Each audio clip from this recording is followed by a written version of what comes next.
Coach will open with a brief statement, and then we'll open it up for some questions. I'd like to just like to start by thanking all our fans again. Can't thank them enough. It was an incredible environment Thursday night in Lane Stadium. I don't want to take that for granted in our program. We're very fortunate. I also want to thank everyone that's involved in putting that game on. So many people in the setup, in the breakdown, in the management and operation of it. A lot goes into that being successful. It's not just our football team, coaches. So thanks to everybody. Special thanks to Bruce Smith, Mike Vick being on the sideline. Not many programs can tout having two number one picks on the sideline of their football game, which is awesome for us. Appreciate their support. We'll need it again this weekend.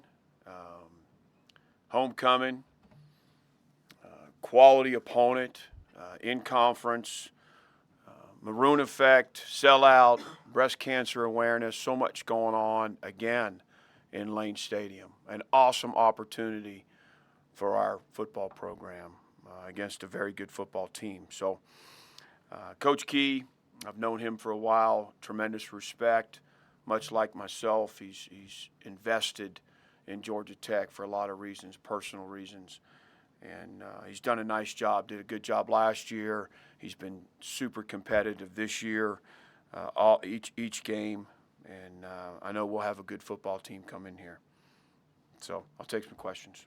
We'll start with Andy. Georgia Tech looks like a team is pretty black and white. When they run the ball well, they've won. When they haven't run the ball well, they've lost. How critical is that for you guys to slow down the run this week? Yeah, it's going to be a key to success without question. We haven't been consistent enough in our run defense, and that's a point of emphasis for us this week, obviously. And they've done a nice job schematically and with the skill they have. I think their lines played well. They play well together. I think they have some quality backs, particularly 11. They run their quarterbacks well, and they've got some perimeter guys that they hand the ball off to. So this is one of the better run teams we've seen. Where do you feel like you guys have lacked in consistency and like to see better effort from in the rush defense? Yeah, I think our fronts play pretty well, to be quite honest, game in and game out. I think our second level run fits, tackling in the perimeter, things like that have to be better. And on the depth chart, it looks like Keller or Brumfield at that Mike spot. Is that a function of Keller coming along? What do you see at that spot, and how do you imagine a split going forward? Yeah, going back to the last question, we got to shore things up at that level. And, those guys have all had good moments. Kelly, Caleb, J.K., Sam, McDonald at times before the injury. So, there's pieces there. It's, putting the best group out there for the most number of snaps that give us the best chance. And right now, really back-to-back weeks, Jaden has played very well, been the most consistent and made more plays. And Caleb's been trending for 3 or 4 weeks. And right now we feel like that's our best two, but certainly Kelly and Sam are more than capable and will play significant snaps as well. Brent, you've mentioned over the last couple of years about how high you think of Jaden Keller, and you felt the game on Thursday was thing to get him over the hump. What has been the key to getting him over that hump and getting him to the level that you see in practice and that can translate to the game? I think more than anything, because he's demonstrated it in practice for quite some time now, I think it's the confidence that you can go out there and play with. And I would think that he gains tremendous confidence from his performances the last 2 weeks and that we can get his best ball moving forward. Georgia Tech's quarterback situation is a bit up in the air, whether Haynes King's out or in. You have played Zach Pyron back in 2022. Does that help that you do have some in-game experience against him in case he's the guy who goes on Saturday? Yeah, I think so. I hope so, that we've seen him and some of our players are familiar with him. Those two quarterbacks are pretty similar, both 6'3", 220-ish, dual threat guys. I don't think their offense changes much from one to the other. And certainly Pyron will come in here with some confidence. He's beaten Virginia Tech, in Lane Stadium already once in his career. In the early pregame warm-ups on Thursday, we saw Tucker Holloway out there catching some passes from Kyron. Is he getting close to being ready? I tell you, he looks great to me. We haven't had any advanced conversations yet with the medical staff, but he's improving all the time.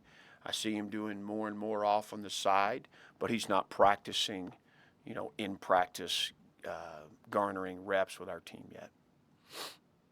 Other questions for Chris? Georgia Tech has a pretty stout defensive front. You've been no stranger to that the last couple of weeks. What do you see in that matchup with what your guys have to do to run the ball against this group? Yeah, I think it's the greatest challenge yet for our offensive line. They've certainly are an improved bunch, our group, but this is a big test. They're well coached. Coach Jess Simpson, good D-line coach. They're strong. They're physical.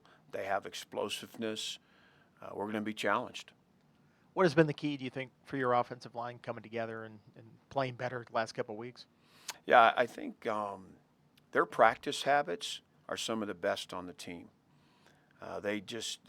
Coach Crook, Coach Davis, just reps after reps after reps of footwork and hat placement and team blocking. And, it's almost like circuit training down there for their 10 to 15 minutes of individual, and I think it's paying off. They play very well together right now, and there's certainly a lot of experience up there. With Chaplin specifically, you got the ACC Offensive Lineman of the Week. What have you seen of his play, and has he advanced his game in any particular areas this year that you've seen a big step forward for him? Yeah, I think his confidence has grown, but also his level of comfort at the position. I think last year as a first-time starter, relying on the guy next to him to help with calls and to ID things and not always being right. He's growing into the position at left tackle. He's certainly skilled. He's athletic. He's got size. He's intelligent. He practices very hard.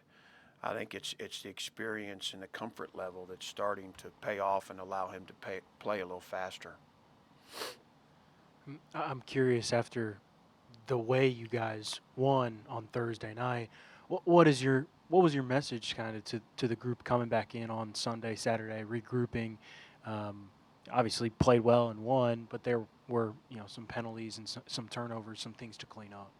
Yeah, win or lose, we're going to have things to correct, and the guys understand that. We celebrate a bunch of positive plays at the end of our team meeting on Sundays, and we did that again. And but then it's into the film room to make the corrections, and then it's out to the walkthrough to walk through the corrections, and then it's move on. And I told him at the beginning of this team meeting, I'm sure that you had plenty of time to celebrate, Friday and Saturday, and we need to put this one behind us, much like we did Miami, and get our focus on Georgia Tech ASAP. Everybody loves to talk about APR and what he's doing.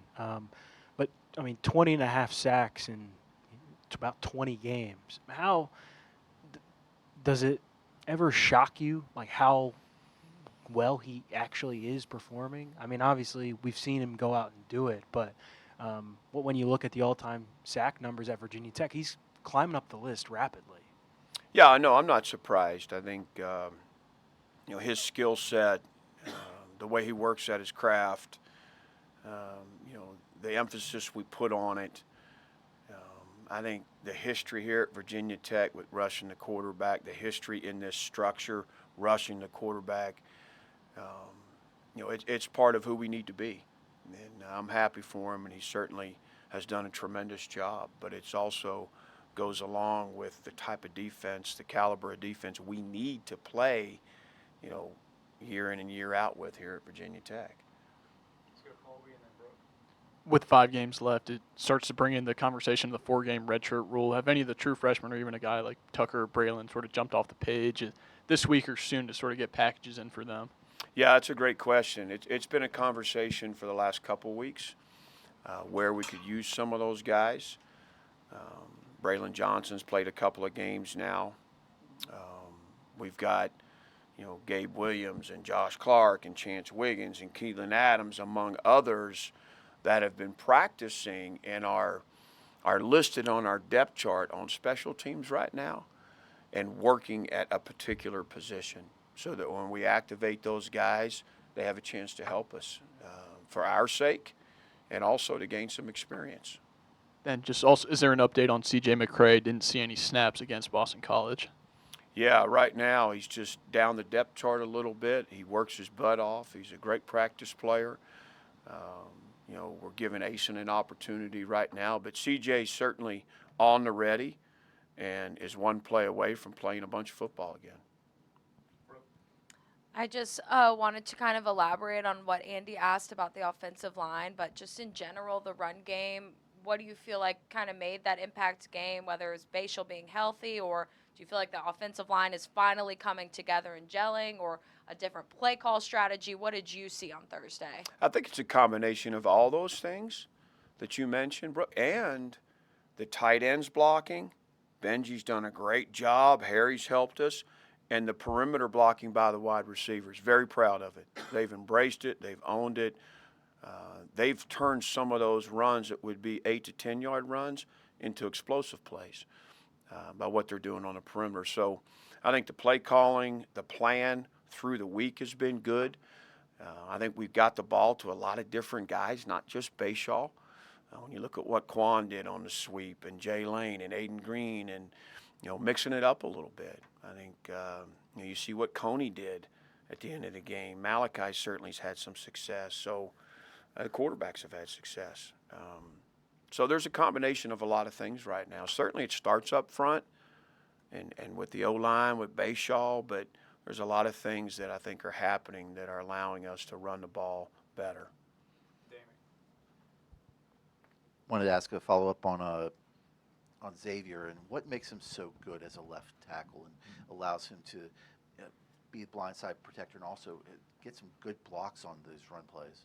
Yeah, I think there's a couple of things. He moves very well. He's light on his feet. He's smart, and he's a very hard worker. So he's getting better all the time. Ali Jennings, his snap count went up. I know he probably wants to drop back because that was right in the breadbasket. But is he getting back into rhythm now after dealing with the injury and kind of working himself back? Yeah, I think so. And I think he looked more like himself as far as running around and the things he was doing. We obviously need Ali. He's a big part of what we do in that wide receiver room. And, like anybody else in that room, he'll bounce back from that drop. And just when we need it, he'll make a big play for us. David and then Andy. When you look at this Georgia Tech defense, you faced kind of a Brent Pry defense before. What stands out to you about this unit that you'll face on Saturday? Physical. Yeah, they're a physical group, and I think they've got a really nice front.